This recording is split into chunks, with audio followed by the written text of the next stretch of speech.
বাসার ছাদের উপর দোলনায় বসে কানে হেডফোন লাগিয়ে মনের সুখে গান শুনছিলাম। হঠাৎ কারো চিৎকারের শব্দে ঘোর কাটল। পিছনে তাকিয়ে দেখি একটা মেয়ে দাঁড়িয়ে আছে, আমাকে কি যেন বলতেছে। আমি কিছুই শুনতে পাচ্ছি না। হঠাৎ আমার কানের হেডফোনটা টান দিয়ে খুলে ফেললো আর বলতে লাগলো, এই যে মিস্টার, আপনার সমস্যা কি? আপনাকে যে কখন থেকে ডাকতেছি, আপনার কোনো সাড়া শব্দ নেই। আর আপনাকে ছাদে আসার অনুমতি দিয়েছে কে শুনি?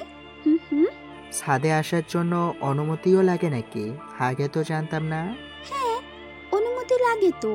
আর আপনাকে তো আগে কখনোই এই বাসায় দেখি নাই। আপনি কোথা থেকে এসেছেন? আমি চাঁদের দেশ থেকে এসেছি, তাতে আপনার সমস্যা? এটা বলতেই পেছন থেকে কে যেন মেয়েটাকে ডাকতে লাগলো। পেছনে তাকিয়ে দেখি এক ভদ্র মহিলা দাঁড়িয়ে আছে। আমাকে দেখে বলতে লাগলো, বাবা কেমন আছো? তোমরা তো আজকে নতুন উঠেছো চারতলায় এই বাসায়, তাই না?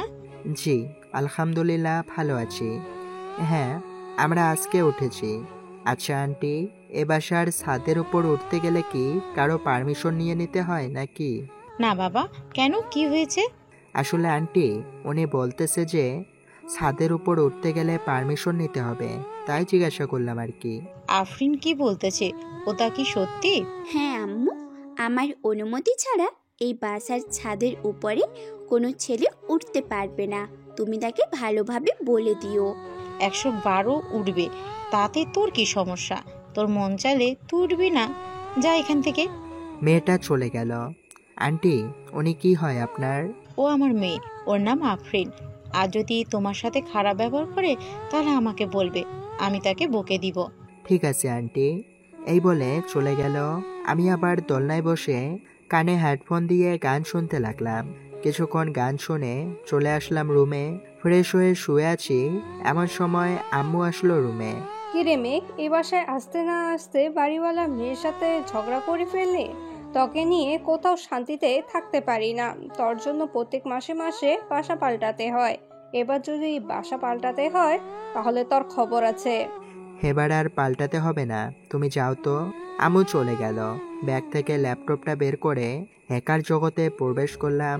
প্রবেশ করার সাথে সাথে পুরো সাইবার জগৎ কেঁপে উঠল। আই অ্যাম দ্য চিত্তি, দ্য মেঘ।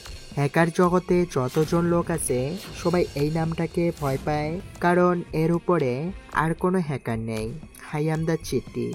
আমার সাইটে ঢুকতে একটা ইমেলে আসলো। পুরো মেলটা পড়ে মুচকি হেসে ল্যাপটপটা বন্ধ করে দিলাম। এই হাসির কারণটা শুধু একজনই জানে, সেটা হচ্ছে আমার বন্ধু ইমতিয়াজ। বিকেলে খাওয়া দাওয়া করে ল্যাপটপটা নিয়ে চলে আসলাম ছাদে। এসে দেখি মেয়েটা বসে আছে। পাশ কাটিয়ে যেই চলে আসতে যাব, এমন সময় মেয়েটা বলে উঠল, কি রে পিচ্চি, তুই দেখি আবার ল্যাপটপ চালাস। দেখি তোর ল্যাপটপে কি আছে। আমার ল্যাপটপ থেকে আপনি কি করবেন? আমার জিনিস আপনাকে দিব কেন ধরতে? পিচ্চির দেখি ভাব আছে। ল্যাপটপটা দেখবো বলে এত ভাব দেখাতে হবে নাকি? আমার ঘরে এরকম 3-4টে ল্যাপটপ পড়ে আছে, তোর লাগলে নিয়ে আসিস। আমার লাগবে না, আপনারটা আপনি ইউজ করেন। এই বলে চলে আসলাম নিচে। বাগানে বসে আছি, এমন সময় ফোনটা বেজে উঠল। তাকিয়ে দেখি ইমতিয়াজ ফোন দিয়েছে। কিরে, কি খবর তোদের? আর ওই দিকের কি খবর? আমাদের খবরও ভালো, ওদিকের খবরও ভালো। যেটার জন্য ফোন দিয়েছিস শোন ভালো করে। আজকে রাতে রাজভাই আসতেছে আমাদের সাথে দেখা করার জন্য। তুই কি দেখা করবি নাকি করবি না? আমি দেখা করে কি করব? যার দেখা করার ইচ্ছা সে নিজেই আসবে আমার কাছে। যদি আমার খবর জানতে চায় তাহলে বলবি কাল সকাল ঠিক 10টায় ইরান শপিং মলের সামনে থাকতে। তোর কোনো কাজ কামাই আমি বুঝি না। তুই কি করতে গিয়ে কি করে ফেলছিস আল্লাহ ভালো জানে। ওদিকে রুহুল হ্যাকার জগতে প্রবেশ করে গতকাল বিশ্বের নামকরা ব্যাংক অ্যাকাউন্ট হ্যাক করে তার সকল টাকা নিয়ে নিয়েছে। চিন্তা করিস না, মাত্র তো খেলা শুরু হয়েছে। খেলাটা আর একটু জমতে দে, বাকিটা না হয় তুই আস্তে আস্তে বুঝে যাবি। এখন রাখি। ওই বেটা শোন, আরেকটা কথা। তুই যে বাসায় ভাড়া গিয়েছিস ওই বাসার বাড়িওয়ালার পরিচয় জানলে অবাক হবি। তিনি হচ্ছেন নামকরা গুন্ডা শফিক ভাই। সে এখনো জানে না যে তুই ওর বাসায় আছিস। জানানোর দরকার নেই। তোকে যা কাজ দিয়েছি তা কাজ কর তুই। শফিককে আমি দেখে নিচ্ছি। এই বলে ফোনটা কেটে দিলাম। হঠাৎ কারো কাশির শব্দে পিছনে ফিরে তাকালাম। দেখি ছোট্ট একটা মেয়ে দাঁড়িয়ে আছে। আমাকে দেখে বলতে লাগলো, এই যে ভাইয়া, আপনি কি আমার সাথে খেলা করবেন? কেন করব না, হাসো, কি খেলবে বলো? আপনি একটু দাঁড়ান, আমি বলটা নিয়ে আসতেছি। ঠিক আছে যাও। মেয়েটা চলে গেল। আমি বাগানে বসে আছি। কিছুক্ষণ পর মেয়েটা আর বাড়িওয়ালার মেয়ে আসলো। ছোট মেয়েটা আমার দিকে আঙুল তুলে বলতে লাগলো, আপু আপু, আমি এই ভাইয়াটার সাথে ফুটবল খেলবো। তুমি আম্মুকে গিয়ে বলে দাও যে আমি বাগানে ফুটবল খেলতেছি। ওনার সাথে খেলতে হবে না, উনি অনেক পচা। ওই দেখো না, আমরা দুইটা মেয়ের সামনে শার্টের বোতাম খুলে রেখেছি। ভাইয়া হয়তো গরম লেগেছে, তাই শার্টের বোতাম খুলছে। তুমি ওর দিকে নজর দাও কেন? ওরে পিচ্চি রে, আজকাল দেখি তোর মুখেও বুলি ফুটছে। আমি কই আবার নজর দিলাম। যাক, তুই ফুটবল খেল, আমি আমার রুমে যাচ্ছি। ঠিক আছে যাও। মেয়েটা চলে গেল। আচ্ছা পিচ্ছি, তোমার নাম কি? আমার নাম পিচ্ছি না, আমার নাম আফসানা। ও আচ্ছা, খুব সুন্দর নাম তো। চলো আমরা ফুটবল খেলি। চলো। এ বলে আমি আর আফসানা ফুটবল খেলতে লাগলাম। কিছুক্ষণ খেলার পর আফসানা বলতে লাগলো, ভাইয়া আমি আর খেলবো না, আমি বাসায় চলে যাচ্ছি। ঠিক আছে যাও। আফসানা চলে গেল। আমিও চলে আসলাম রুমে। ফ্রেশ হয়ে বসে আছি, এমন সময় আব্বু রুমে ঢুকতে ঢুকতে বলতে লাগলো, মেঘ, দেখ তো আমার অ্যাকাউন্ট থেকে হঠাৎ করে টাকাগুলো উধাও হয়ে গেছে। আব্বুর অ্যাকাউন্ট চেক করে দেখি সকল টাকা রাফিন নিয়ে গেছে। আব্বু, তোমার টাকা রাতে আসবে। ব্যাংকে মনে হয় কিছু সমস্যা দিয়েছে, এর জন্য এমন দেখাচ্ছে। কিন্তু ব্যাংক থেকে তো আমাকে কোনো মেসেজ দেয়নি যে কোনো সমস্যা হয়েছে ব্যাংকে। তোমার টাকা রাতে আসলেই হবে, তোমাকে ব্যাংকে যেতে হবে না। তুমি বাসায় থাকো। রাতে যদি টাকা না আসে তাহলে আমি আর তুমি সকালে ব্যাংকে যাবনি। ঠিক আছে, তাহলে তুই কাজ কর, আর আমি জবটা 4 মাস কন্টিনিউ করতে পারবো। এরপর রিজাইন নিতে হবে। তুমি কোনো চিন্তা করো না, এর মধ্যে আমি একটা চাকরি বের করে নেবনি। আর আমি তো অনলাইনে কাজ করতেছি, এখান থেকে কিছু টাকা আয় হচ্ছে। সামনে আরও যে কয়েক মাস কাজ করি তাহলে ভালো টাকা ইনকাম করতে পারবো। তোর কাছে যেটা ভালো হয় ওইটাই কর। আর তুই কি পড়ালেখা করবি নাকি? হ্যাঁ, পড়ালেখা করব, তবে পাশাপাশি কাজও করব। তোমার টেনশন করতে হবে না। আচ্ছা আমি যাই রে এখন। আব্বু চলে যেতেই হ্যাকার জগতে প্রবেশ করলাম। হ্যালো মিস্টার রাফিন। কে বলতেছেন আপনি? আর আমাদের সাথে কন্ট্যাক্ট করলেন কিভাবে? আমি সব কিছুই করতে পারি। এখন বলেন, আমজাদ সাহেবের অ্যাকাউন্ট থেকে টাকাগুলো নিয়েছেন কেন? আপনি কি আর জানলেন কি করে আমি যে আমজাদ সাহেবের অ্যাকাউন্ট থেকে টাকা নিয়েছি? আমাকে আপনি চিনবেন না, আর পরিচয় যদি জানতে পারেন তাহলে আমার পা ধরে মাপ চাইতে হবে আপনার। তাই বলছি, এখন এই টাকাগুলো ফেরত দিয়ে দেন, না হলে আপনার কি হাল হবে বুঝতেই পারছেন। আমি টাকাগুলো ফেরত দেবো না, দেখি আপনি কি করতে পারেন। Just wait 2 minute. এ বলে রাফিনকে কলে ব্যস্ত রাখলাম। এইদিকে আমি আমার অ্যাকাউন্টে প্রবেশ করে রাফিনের 14 গোষ্ঠীর অ্যাকাউন্ট থেকে সব টাকা আমার অ্যাকাউন্টে ট্রান্সফার করে ফেললাম। টাকাগুলো আমার অ্যাকাউন্টে আসার পর রাফিনকে বলতে লাগলাম, your bank account check please. আপনি কি সত্যি করে বলেন তো, আর আমার টাকাগুলো নিলেন কিভাবে? আমার অ্যাকাউন্ট তো হাই সিকিউরিটি দিয়ে রেখেছিলাম। আমার ভয়েস শুনে কি এখনো চিনতে পারো নাই আমি কে? মেঘ ভাই, আপনি? হ্যাঁ আমি, কুত্তার বাচ্চা। তোর কত বড় কলিজা, তুই আমার বাবার অ্যাকাউন্ট থেকে টাকা নিয়ে নিস হ্যাক করে।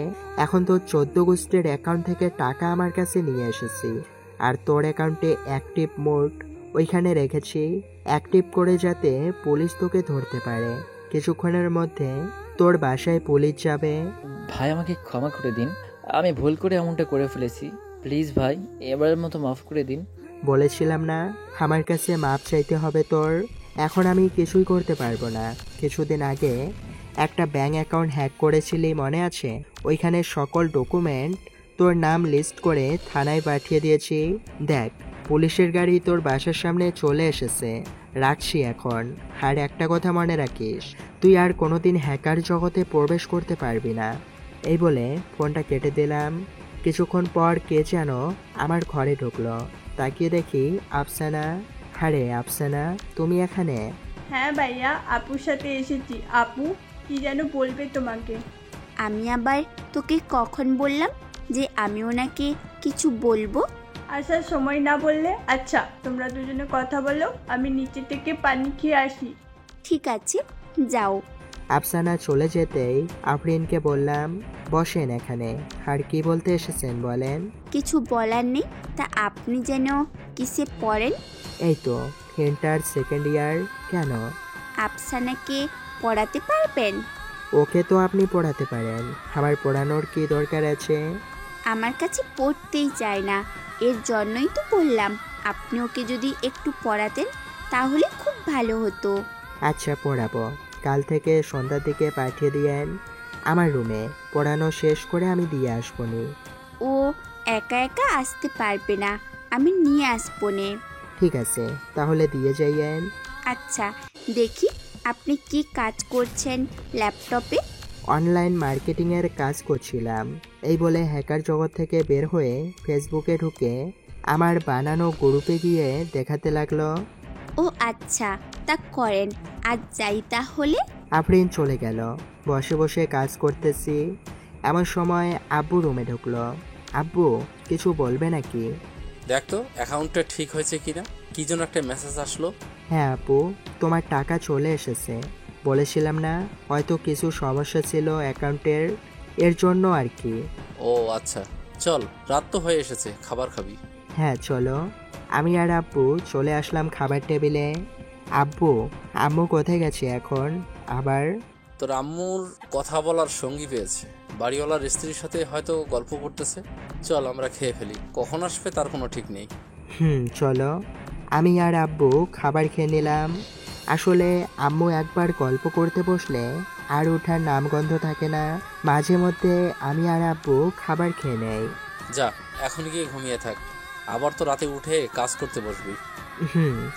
আমি চলে আসলাম রুমে। ল্যাপটপে কিছুক্ষণ কাজ করে ঘুমিয়ে গেলাম। সকালে খাওয়া দাওয়া করে চলে আসলাম কলেজে। এসে দেখি পুরো কলেজের ছাত্রছাত্রী এক জায়গায় ভিড় করে দাঁড়িয়ে আছে। ভিড় ঠেলে ভিতরে ঢুকে দেখি প্রিন্সিপালের স্যারের মাথায় পানি দিতেছে ম্যামরা। স্যার, কি হয়েছে? মেঘ, তুমি এসে গেছো? সব শেষ হয়ে গেছে কলেজের। স্যারকে ইশারা দিয়ে বলে দিলাম যাতে কারোর সামনে বেশি কিছু না বলে। প্রিন্সিপাল স্যার আমার ইশারা বুঝতে পেরে সবার উদ্দেশ্যে বলতে লাগলো, তোমরা এখানে দাঁড়িয়ে আছো কেন? যার যার ক্লাসে যাও। আর ম্যাডামরা, আপনারা চলে যান, গিয়ে ক্লাস শুরু করেন, অনেক দেরি হয়ে গেছে। ঠিক আছে স্যার। সবাই চলে যেতেই প্রিন্সিপাল স্যারকে ধরে তার কেবিনে নিয়ে আসলাম। কি হয়েছে স্যার, এখন বলেন। এই দেখো মেঘ, গতকাল রাতে কয়েকজন হ্যাকার কলেজের সকল ছাত্রছাত্রীদের ইনফরমেশন হ্যাক করে নিয়ে বাজে কাজে ব্যবহার করতেছে। এই দেখো কয়েকটা মেয়ের ছবি কি বাজেভাবে এডিট করেছে। ছবিগুলো দেখেই চোখগুলো লাল হয়ে গেল আমার। আচ্ছা স্যার, আপনি এখানে বসেন, আমি বাসায় যাব আর আসবো। এই নাও, আমার গাড়িটা নিয়ে যাও। গাড়ি লাগবে না স্যার, আমাদের বাসা এই সামনেই, 2-3 মিনিট হেঁটে গেলেই আমাদের বাসা। ঠিক আছে যাও, তাহলে আমি তোমার অপেক্ষায় রইলাম। হাঁটতে হাঁটতে চলে আসলাম বাসায়। কলিং বেল দিতেই আম্মু এসে দরজা খুলে দিল।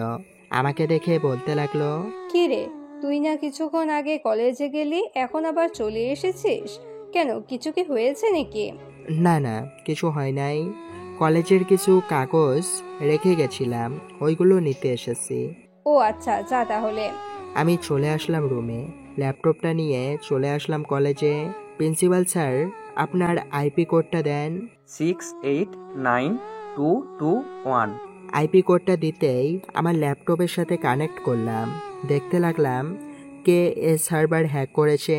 কিছুক্ষণ খোঁজাখুঁজি করার পর পেয়ে গেলাম রাসেল এই কাজ করেছে। কিছু বলবে নাকি মেঘ আমাকে? না স্যার, আপনাকে কিছু বলি নাই। আচ্ছা, আপনি একটু ঘুরে দেখে আসেন ক্লাস ঠিকমতো হচ্ছে কিনা, এদিকে আমি কাজটা সেরে ফেলি। ঠিক আছে মেঘ, তাহলে তুমি কাজটা তাড়াতাড়ি করো। প্রিন্সিপাল স্যার চলে যেতেই হ্যাকার জগতে প্রবেশ করলাম। প্রবেশ করার সাথে সাথে রাসেল আমাকে কল করলো। কি রে রাসেল, তুই এটা কি করে পারলি করতে? ভাই, আমি এসব কিছু করি নাই, এসব করেছে ওই সাইফুল ভাইয়ের শালী, ও নাকি একজন লেডি হ্যাকার। ওকে ডাক দে।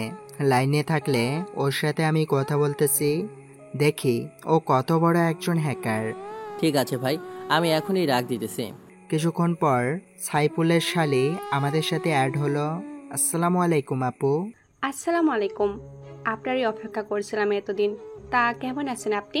আমি ভালো আছি। তা আপনি একটা মেয়ে হয়ে এমন কাজ করলেন কি করে? আমি সব কিছু করতে পারি। আমি চাই আপনার অ্যাকাউন্টটা হ্যাক করতে পারি। ও তাই নাকি? আচ্ছা, আমি আমার সব কিছু আপনাকে পাঠিয়ে দিয়েছি, দেখেন তো হ্যাক করতে পারেন নাকি। কতক্ষণ লাগবে হ্যাক করতে? সর্বোচ্চ 5 মিনিট। একটু ওয়েট করে দেখতে পারেন সব কিছু। মেয়েটা আমার সিকিউরিটি সিস্টেম ভাঙতে চাইতেছে, পারছে না। 10 মিনিট পর মেয়েটাকে আবার ফোন দিলাম। কি খবর, এখনো হ্যাক করতে পারেন নাই? আমার সব কিছু তো আপনাকে দিয়ে দিয়েছিলাম। না, পারি না। তাই এখন কি করতে হবে বলেন? আগে বলেন, কয়েকটা মেয়ের পিক এমন করেছেন কেন? আর কলেজে সব কিছু চুরি করেছেন কেন? মন চাইছে তাই করছি, তাতে আপনার কি? আর আপনি এত নাক গলাচ্ছেন কেন? 5 মিনিটের মধ্যে যদি ফেরত না দেন তাহলে আপনার এমন হাল করব, আপনি কি আপনার পরিবারও আপনার দিকে তাকাবে না। ঠিক আছে, দেখি আপনি কেমন হ্যাকার আর আমাকে কি করতে পারেন। এই বলে ফোনটা কেটে দিলাম।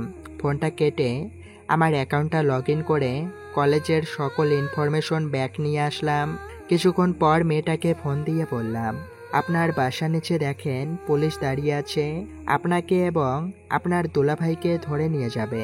ধরে নিয়ে গেলে কি? আমরা তো আবার ফিরে আসব। তাদের কাছে তো কোনো প্রমাণ নেই যে আমরা এসব করেছি। তাদের কাছে প্রমাণ আছে, দেখেন আপনি থানায় নিয়ে যাওয়ার পর দেখাবে আপনাকে সবকিছু, কি কি আছে প্রমাণ।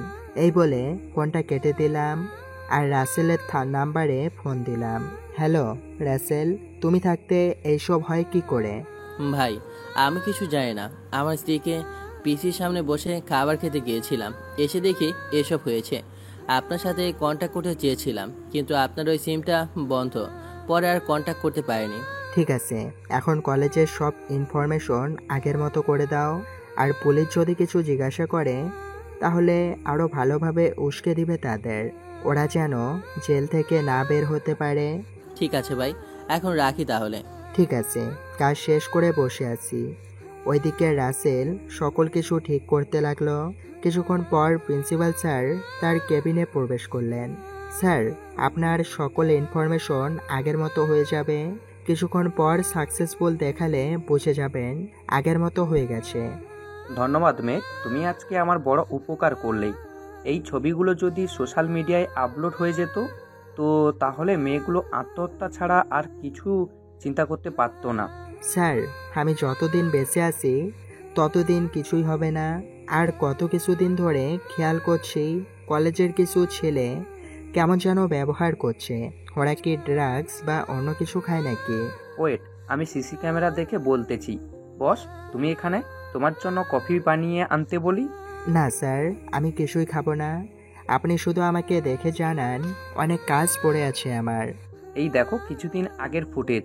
কলেজ গেটের বাইরে কয়েকজন ছেলে আমাদের কলেজের ছাত্রদের কি যেন দিচ্ছে। লোকগুলোর ছবি তুলে নিলাম ফোনে। ঠিক আছে, আর কিছু বলতে হবে না, বাকিটা আমি দেখে নিচ্ছি। আর আমি এখন ক্লাস করতে পারবো না, বাসায় চলে যাচ্ছি। ম্যামকে বললেন পড়াগুলো আমাকে ফোন করে বলে দিতে। ঠিক আছে, তুমি যাও, আমি বলে দিতেছি। আমি চলে আসলাম বাসায়। কলিং বেল দিতেই আব্বু এসে দরজা খুলে দিল। আব্বু, তুমি অফিস থেকে চলে এসেছো নাকি? হ্যাঁ রে, শরীরটা খারাপ লাগছিল তাই চলে এসেছি। কাল থেকে আর অফিসে যেতে হবে না, আমি একাই সামলাতে পারবো পরিবার।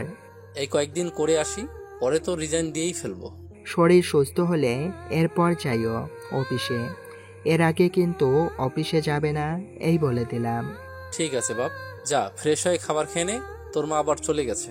ও, ফ্রেশ হয়ে এসে খাবার খেয়ে নিলাম। খাওয়া দাওয়া করে রুমে চলে আসলাম। আগের সিমটা চালু করতেই ফোনে হাজার হাজার কল, হাজার হাজার মেসেজ আসতে লাগলো। ভেবেছিলাম ফোনের শব্দে ঘরটা ভেঙে যাবে, কিন্তু আমার ধারণা ভুল ছিল। ঘরটা ভাঙে নাই। ফোন দিলাম খুব পরিচিত একটা নাম্বারে। ওই পাশ থেকে রিসিভ করতে বলতে লাগলো, ভাই আপনি কোথায় আছেন? আপনাকে এত ফোন দিলাম, আপনার লোকেশন ট্র্যাক করলাম, কিন্তু আপনাকে খুঁজে পাচ্ছি না।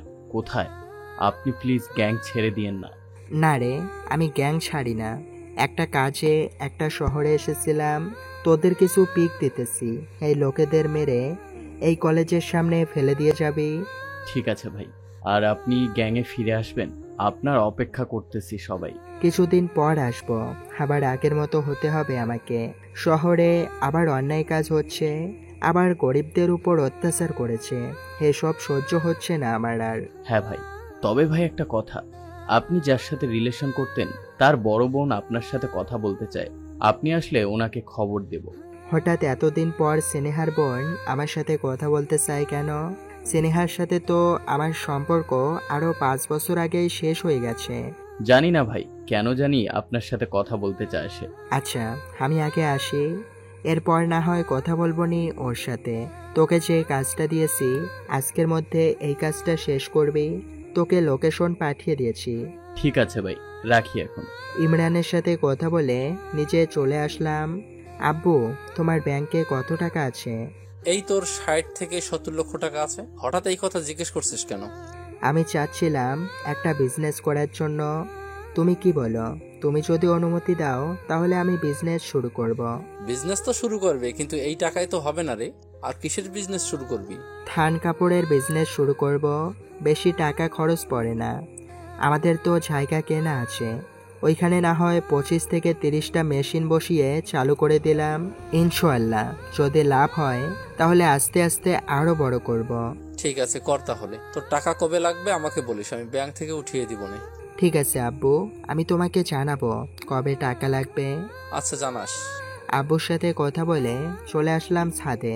ছাদে এসে দেখি আফসানা একা একা বসে খেলতেছে। কি ব্যাপার সোনা, তুমি একা বসে খেলতেছো? হ্যাঁ আপু, তো নেই বাসায়, আপু কলেজে গেছে, আসবে একটু পর। ও আচ্ছা, চলো তোমাকে নিয়ে ঘুরে আসি বাহির থেকে।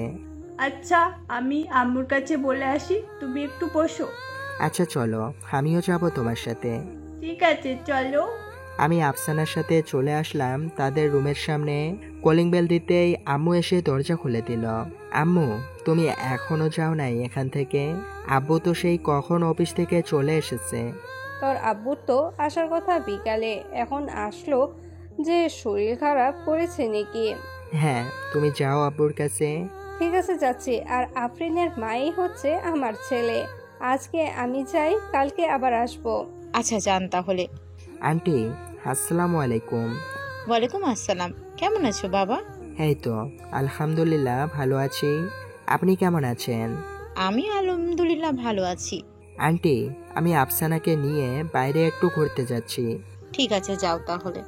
আফসানাকে নিয়ে চলে আসলাম বাইরে। রিক্সার জন্য দাঁড়িয়ে আছি, এমন সময় আফরিন আসলো। একটা রিক্সা দিয়ে আমাদের দাঁড়িয়ে থাকতে দেখে বলল, কি রে পিচ্চি, তোরা কোথায় যাচ্ছিস? হুম। এই তো আপু, আমরা ঘুরতে যাচ্ছি, তুমি ঘরে যাও। আম্মু বলেছে অনেক কাজ আছে, তোমাকে করতে হবে। আমি যাব বলে বানিয়ে বানিয়ে বলতেছিস তাই না? তোর বয়স 5 বছর হলেও কি হবে? তোর মাথায় যে বুদ্ধি, মনে হয় না তোর বয়স 5 বছর। যাও, আম্মু ডাকতেছে। আফরিন আমার দিকে এক নজরে তাকিয়ে চলে গেল। মনে হচ্ছিল সেও যাবে আমাদের সাথে। রিক্সা করে চলে আসলাম একটা পার্কে। হ্যাঁ, প্রথম ছোট বাচ্চা নিয়ে ঘুরতে আসলাম। আফসানা, কি খাবে বলো? আমি তো আইসক্রিম খাবো। ও, আমাকে আইসক্রিম কিনে দাও। আফসানাকে নিয়ে চলে আসলাম দোকানে। চাচা, একটা আইসক্রিম দিয়েন তো। এই নেন মামা আপনার আইসক্রিম। টাকা দিয়ে কিছুক্ষণ ঘোরাঘুরি করে চলে আসলাম বাসায়। আফসানা, তুমি কি যেতে পারবে একা একা করে, নাকি দিয়ে আসতে হবে? আমি চলে যেতে পারবো, যেতে হবে না আমার সাথে। ঠিক আছে, যাও তাহলে। আফসানা চলে গেল, আমিও চলে আসলাম রুমে। ফ্রেশ হয়ে ঘুমিয়ে পড়লাম। সন্ধ্যায় আফরিনের ডাকে ঘুম ভাঙলো। কি ব্যাপার, তোমরা এখানে? তোমাকে বলেছিলাম না আফসানাকে পড়াতে হবে, ভুলে গেছো নাকি কালকের কথা? না, ভুলি নাই। আচ্ছা, তোমরা খাটের উপরে বসো, আমি ফ্রেশ হয়ে আসতেছি। ঠিক আছে। আমি চলে আসলাম ওয়াশরুমে। ফ্রেশ হয়ে বেরিয়ে দেখি আফরিন আর আফসানা বসে বসে আমার ল্যাপটপ ঘাটাঘাটি করতেছে। আরে, কি করতেছ? এই বলে ল্যাপটপটা ওদের কাছ থেকে টান দিয়ে নিয়ে নিলাম। আমরা তো গেম খেলছিলাম, ভালোভাবে বললেই হতো, রেখে দিতাম। এভাবে টান দিয়ে নেওয়ার কি আছে? আসলে সরি, আমার জিনিসে কাউকে হাত দিতে দেই না। কেউ হাত দিলে আমার জিনিসে মাথা গরম হয়ে যায়। ও আচ্ছা, তা আফসানা তুই বসে পড়, আমি রুমে যাইতেছি। আমার পড়া শেষ হলে চলে আসিস। ঠিক আছে আপু, তুমি যাও তাহলে। আফরিন চলে গেল। আফসানা, তুমি কোনো জিনিস পারো না আমাকে বলো, আমি শিখিয়ে দিতেছি। আমি তো সব কিছুই পারি, আপু সব কিছু শিখিয়ে দিয়েছে, শুধু এগুলো লিখতে পারি না। আচ্ছা, এদিকে আসো, আমি তোমাকে দেখিয়ে দিতেছি কিভাবে লিখতে হবে। এই বলে আফসানার হাত ধরে লিখে দিতে লাগলাম। তুমি এগুলো শিখতে থাকো, আমার একটা কাজ আছে, আমি কাজটা সেরে ফেলি। আচ্ছা ভাইয়া। আফসানা লিখতে লাগলো। আমি আমার হ্যাকার জগতে প্রবেশ করলাম আর দেখতে লাগলাম আমার ল্যাপটপে কি কি দেখেছে।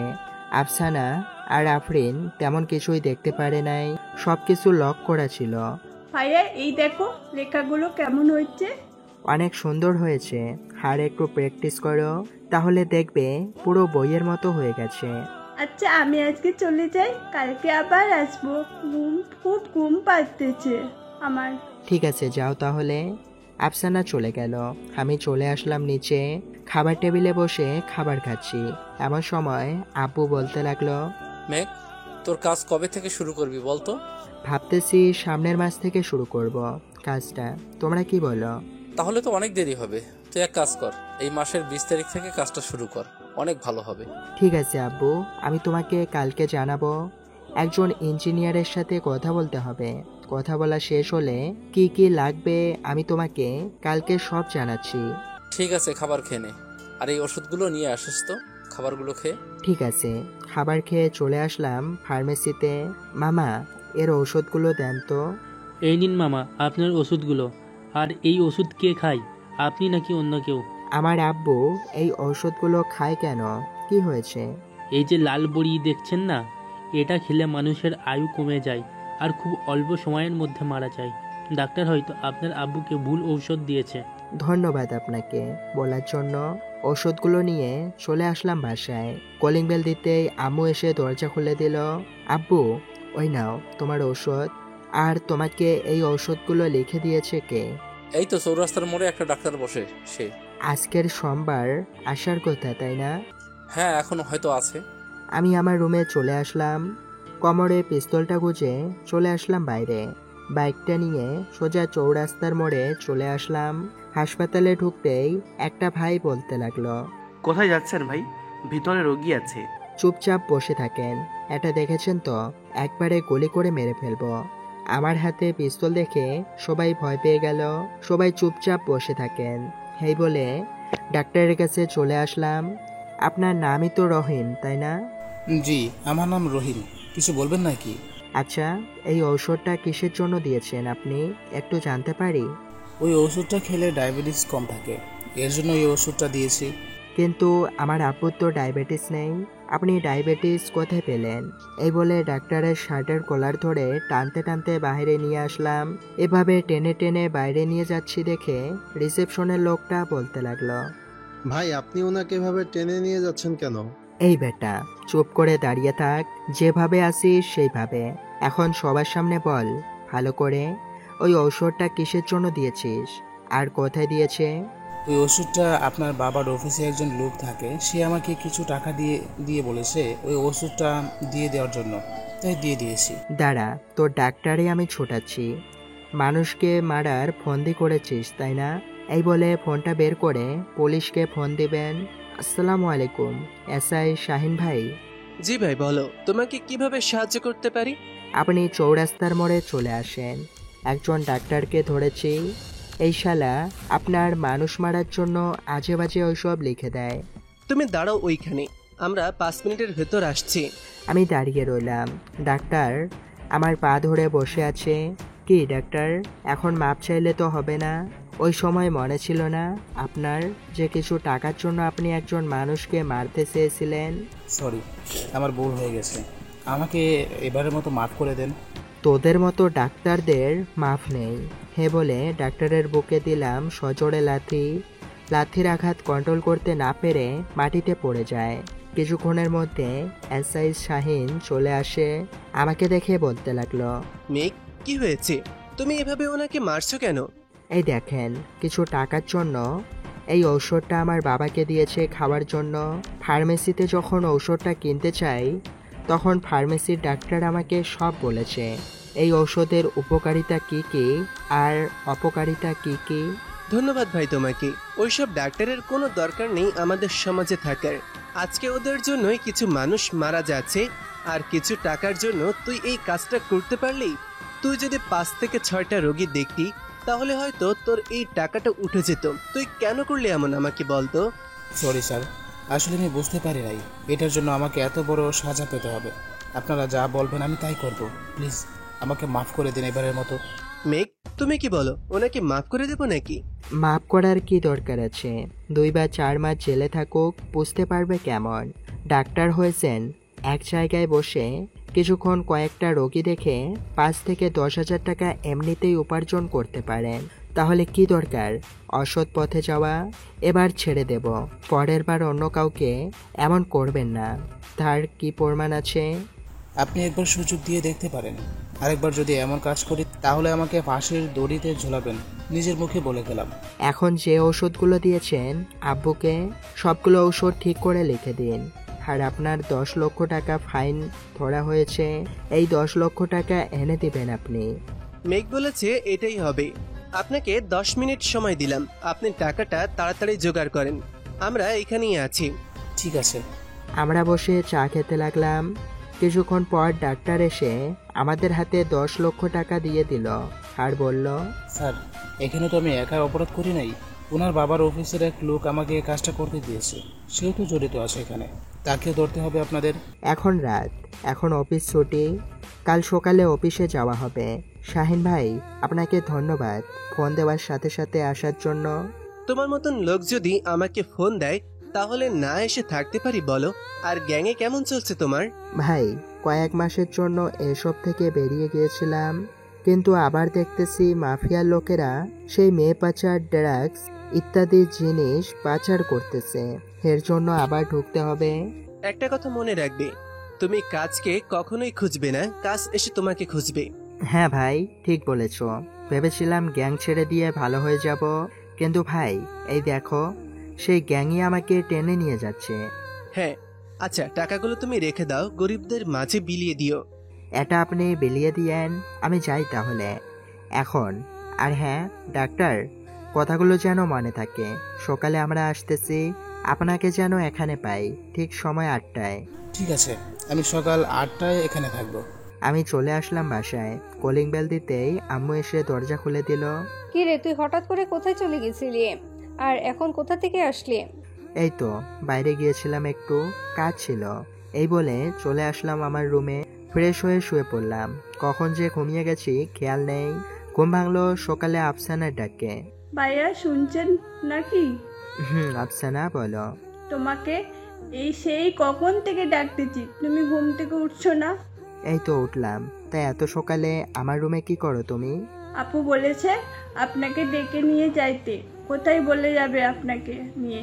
হঠাৎ এত সকালে? তোমার আপু কোথায় যাবে আমার সাথে? জানি না তো কোথায় যাবে, তোমাকে বলেছে উঠে ফ্রেশ হয়ে নিতে, আপু আসতেছে। আচ্ছা তুমি যাও, আমি উঠতেছি। এই বলে বিছানা থেকে উঠে ফ্রেশ হয়ে নিচে চলে আসলাম। এসে দেখি আফসানা আর আফরিন বসে আছে। কি ব্যাপার, এত সকালে আপনারা কোথায় যাচ্ছেন? একটু খালার বাসায় যাব, আমাকে দিয়ে আসতে পারবেন? আমি আপনাকে দিয়ে আসতে পারবো না, আপনি রিক্সা নিয়ে চলে যান। দেখেন না আন্টি, মেঘ কি বলতেছে, আপনি প্লিজ মেঘকে বলেন না আমাকে নিয়ে দিয়ে আসতে। এই মেঘ, মেয়েটা যখন এত করে বলতেছে দিয়ে আয় না বাবা, কাছেই তো, মাত্র 30 মিনিট লাগবে যাইতে। তাহলে কলেজে যাবে কে আম্মু? আর আজকে একটা ইম্পর্টেন্ট ক্লাস আছে, ক্লাস করতে হবে, তুমি গিয়ে দিয়ে আসো। তো ক্লাসটা করে দিয়ে আয়। পারবো না, কলেজ থেকে কখন আসি তারই ঠিক নেই। এই বলে চলে আসলাম আমার রুমে। স্কুলের ব্যাগটা নিয়ে চলে আসলাম কলেজে। কেটে আসতেই দেখি অনেক মানুষের ভিড় লেগে আছে। কি হয়েছে ভাই এইখানে? ভাই জানি না তো কি হয়েছে, তবে শুনেছি যে এইখানে 2টা ছেলের লাশ রাখা পড়া আছে। পুলিশ এসেছে আরও আগেই। ও আচ্ছা, তা ওরা কিছু বলে নাই নাকি?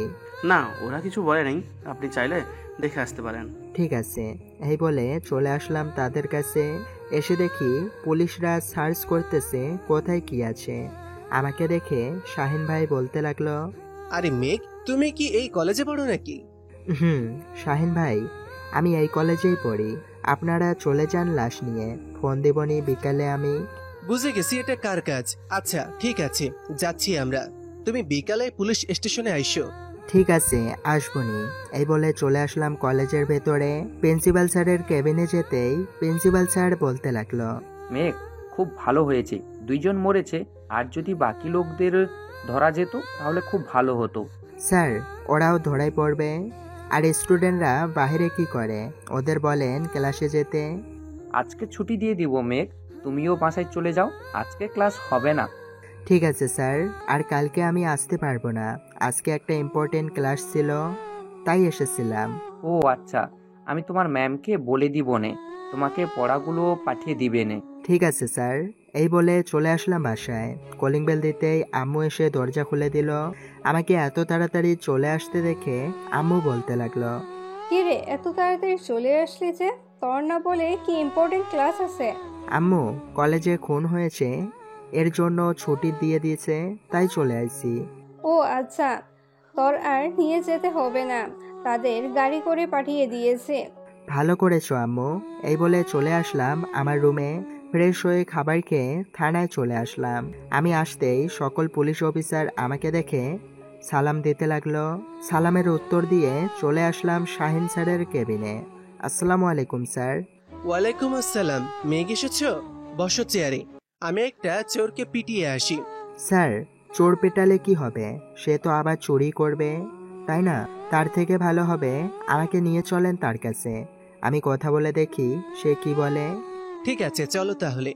আমি চলে আসলাম চোরটার কাছে। কিরে, চুরি করিস কেন? স্যার, পেট তো চালাতে হবে তাই না, তাই চুরি করি। তুই কিসে পড়িস? এই তো স্যার, এইচএসসি পাশ করেছি, কিন্তু চাকরি করতে গেলে ঘুষ ছাড়া চাকরি হয় না। আর কি করব স্যার? আমি তোকে চাকরি দিব, করবি নাকি? হ্যাঁ স্যার, করব। ঠিক আছে, এই কার্ডটা রাখ, রাতে ফোন দিবি আর বলবি মেঘ ভাই বলেছে আমাকে একটা চাকরি দিতে, তাহলে দিয়ে দিবে। কিন্তু কি চাকরি করব সেটা তো বললেন না। তুই কি কাজ পারিস সেটা বল আগে শুনি। সব কাজই পারি, যেটা বলবেন সেটাই করতে পারবো। এখন যদি বলি এই পিস্তলটা দিয়ে শাহিন স্যারকে খুন করতে, তাহলে কি করতে পারবি? উনি যদি বলে তাহলে খুনও করতে পারবো। শাহিন স্যার, কি বলেন আপনি? বলবো নাকি আপনাকে খুন করার জন্য? আচ্ছা মেঘ, তুমি যদি এই দেয়ালে বলো গুলি করতে, যদি পারো তাহলে বুঝবো ও পারবে। দেওয়ালে গুলি করতে হবে না, তুমি শাহিন স্যারের পায়ে গুলি করো। এটা বলতেই চোরটা শাহিন স্যারের পায়ে গুলি করলো, কিন্তু পিস্তল থেকে বুলেট বের হলো না। কি ব্যাপার মেঘ, পিস্তলে তো পুরো বুলেট ভরা ছিল, বুলেট কোথায় গেল? বুলেট আমার হাতে, এই নেন আপনার বুলেট আর পিস্তল। আর তুমি রাতে যোগাযোগ করবে এই নাম্বারে, রাতে কথা বলবো তোমার সাথে। ঠিক আছে স্যার, এখন তাহলে যাই আমি। ঠিক আছে, যাও তাহলে। চোরটা চলে গেল। শাহিন ভাই, এখন আমাকে আর কিছু করতে হবে নাকি বলেন? না মেঘ, আর কিছু করতে হবে না তোমাকে। আর ওই লোকগুলোকে খুন করেছে তোমারই লোক, তাই না? শাহিন ভাই, এখন আর কিছু করতে হবে নাকি? না, আর কিছুই করতে হবে না, তুমি বাসায় যেতে পারো। যদি দরকার হয় তাহলে তোমাকে ফোন দিবনে। ঠিক আছে শাহিন ভাই। এই বলে চলে আসলাম বাহিরে।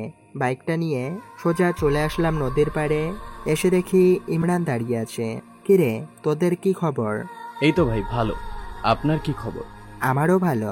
তা কখন আসলি এইখানে? এই তো কিছুক্ষণ আগে আসলাম। আর কোনো কাজ আছে নাকি বলেন, তাহলে আমি করে দিয়ে যাই।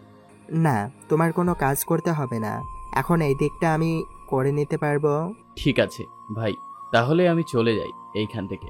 এখানে থাকলে আমার উপর বিপদ হবে, মাফিয়ার লোকেরা আমাদেরকে খুঁজতেছে মারার জন্য। হঠাৎ তোমাকে খুঁজতেছে কেন? খোঁজার তো কথা আমাকে। ভাই, আমার গ্যাংয়ের মধ্যে সবাই জানে যে আপনি মারা গেছেন, কিন্তু আপনি আর এসআই শাহিন, উনি ছাড়া অন্য কেউ জানে না যে আপনি বেঁচে আছেন। ও আচ্ছা, এক কাজ কর, তুই তাদের গিয়ে বলবি যে আবার বস ফিরে এসেছে। এটা বললে বুঝতে পারবি আমার গ্যাংয়ের কোনো লোক হয়তো কথা পাচার করে। ঠিক আছে ভাই, আপনি যা বলবেন সেটাই হবে। আমি এখন যাই। নদীর দিকে তাকিয়ে আছি, হঠাৎ পিছন থেকে ইমরানের চিৎকার। পিছনে ফিরে দেখি ইমরান মাটিতে পড়ে আছে, আর সামনে দুজন লোক দাঁড়িয়ে আছে পিস্তল নিয়ে। কিরে মেঘ, কেমন আছিস? রুমানের বাচ্চা, এই বলে কোমর থেকে পিস্তলটা বের করে এলোপাথারি গুলি করতে লাগলাম। রুমান ভয়ে পালিয়ে গেল। এই ইমরান ভাই, তোর কি হয়েছে? চোখ খোল ভাই প্লিজ। ভাই, আমাকে মাফ করে দিস। আমি যদি মরে যাই, আমার পরিবারকে দেখে রাখিস। তুই একটু চোখ খুলে তাকিয়ে থাক, আমি হাসপাতালে যাচ্ছি। এই বলে ইমরানকে নিয়ে চলে আসলাম হাসপাতালে। ডাক্তার, ডাক্তার প্লিজ ওকে একটু দেখেন। কি হয়েছে ওনার? গুলি লেগেছে, প্লিজ তাড়াতাড়ি ওনাকে অপারেশন করেন। আমরা পুলিশকে এখনই জানাচ্ছি।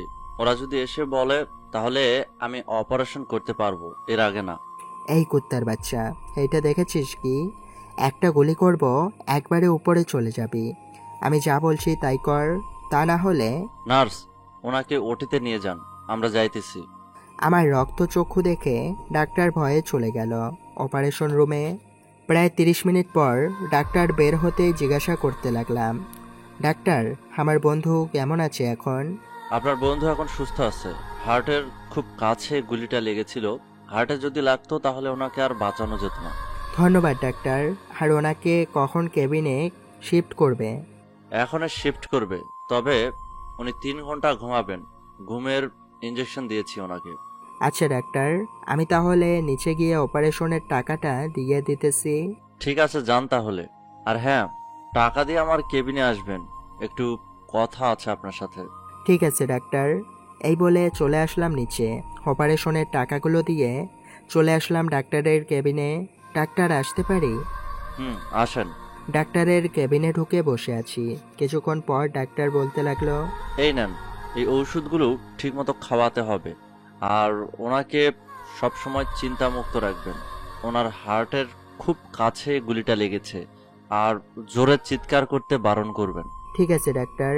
এই বলে চলে আসলাম বাইরে।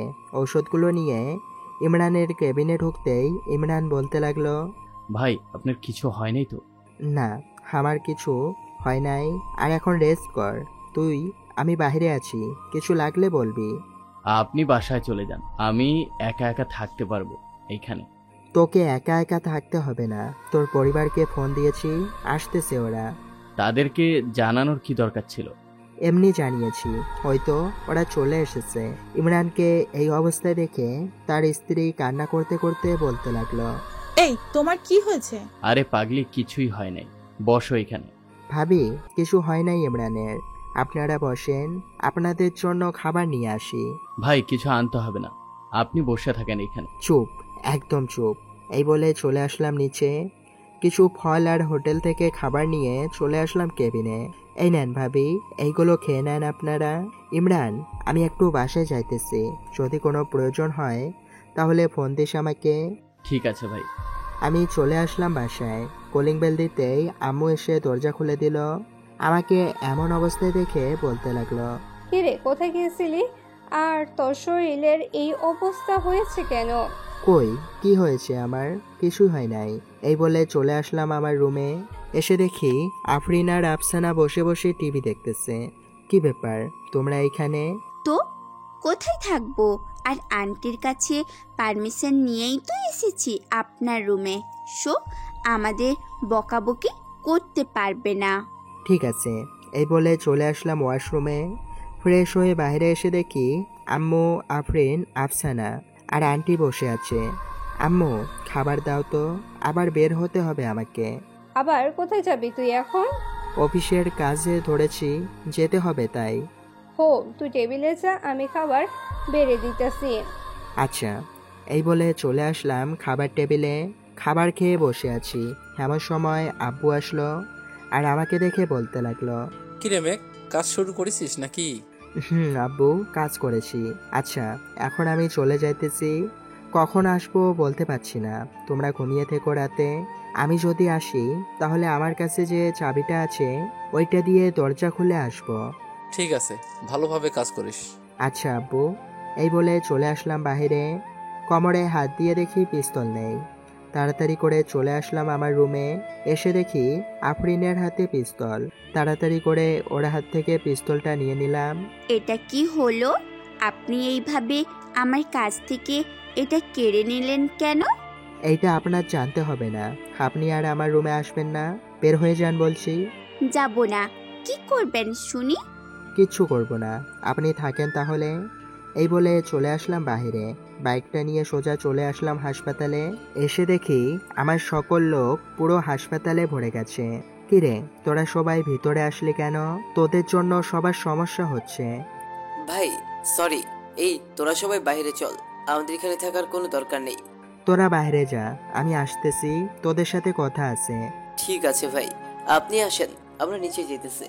আমি চলে আসলাম ইমরানের কাছে। কিরে, এখন কেমন লাগতেছে? কোনো অসুবিধা হচ্ছে না তো? না ভাই, কোনো অসুবিধা হচ্ছে না। একটু আগে ডাক্তার এসে দেখে গেছে আমাকে। ও আচ্ছা, আর শোন, তোর না গুপ্তচর আছে, ওর নাম্বারটা দে তো, ওর সাথে কথা আছে। এই নেন, এইটা ওর নাম্বার, ফোন দেন, চলে আসবে সে। ঠিক আছে। ইমরানের ফোনটা নিয়ে চলে আসলাম নিচে। গুপ্তচরের নাম্বারে ফোন দিতেই ফোনটা রিসিভ করলো। হ্যালো ইমরান ভাই। আমি তোমার ইমরান ভাই না, আমি তোমার বস। তুমি এক্ষুনি এই হাসপাতালে চলে আসো। ঠিক আছে বস, আর কিছু নিয়ে আসতে হবে নাকি? তুমি যত মাফিয়াদের খোঁজ খবর জানো সবার ইনফরমেশন নিয়ে আসো। আজকে আবার নতুন রূপে ফিরে আসবো। ঠিক আছে বস, আমি আসতেছি, কিছুক্ষণ ওয়েট করেন। এই বলে ফোনটা কেটে দিলাম। সবাই শোনো, তোমাদের কিছু কথা বলতেছি। তোমরা সবাই আবার আগের মতো কাজ শুরু করবে, আবার মিশন হবে। আর রাকেশ, তোমাকে বলতেছি, তুমি একটু দেখো তো ভারতের মাফিয়া কোথায় আছে এখন। ঠিক আছে ভাই, আমি এখনই দেখতেছি ভারতের মাফিয়া কিং কোথায় আছে। আর বাকিরা তোমাদের বলতেছি, তোমরা নতুন করে কাজ শুরু করো। আবার আমি ফিরে এসেছি। ভাই কাজ তো শুরু করব, কিন্তু আমাদের ডেরা তো ভারতের মাফিয়া কিংরা দখল করে রেখেছে। এখন আমরা কি করব বলেন?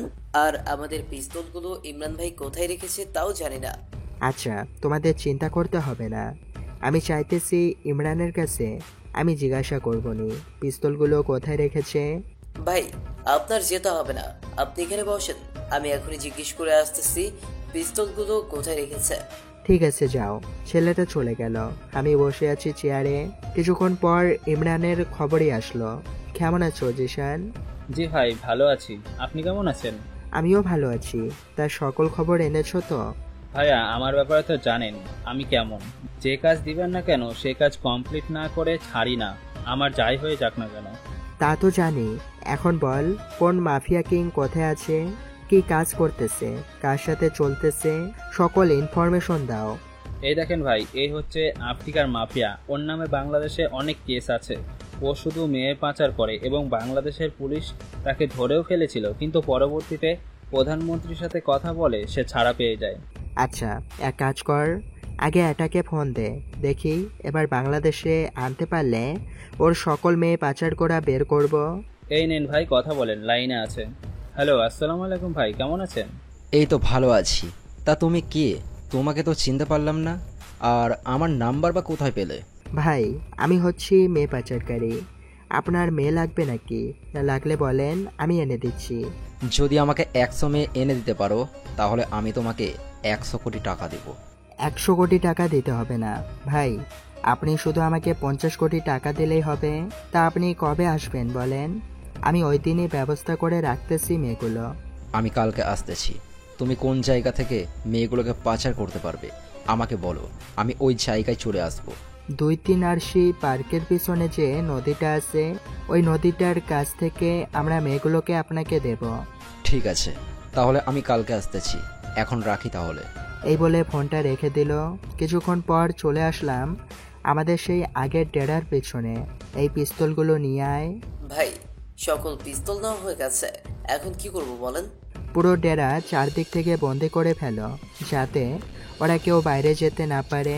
আর তোমরা এই কয়েকজন আমার সাথে ভেতরে চলো। ভাই সকলে একসাথে ঢুকলে ওরা কেউ বের হতে পারবে না, তাই বলছিলাম কি সকলে একসাথে চলুন ভেতরে ঢুকে।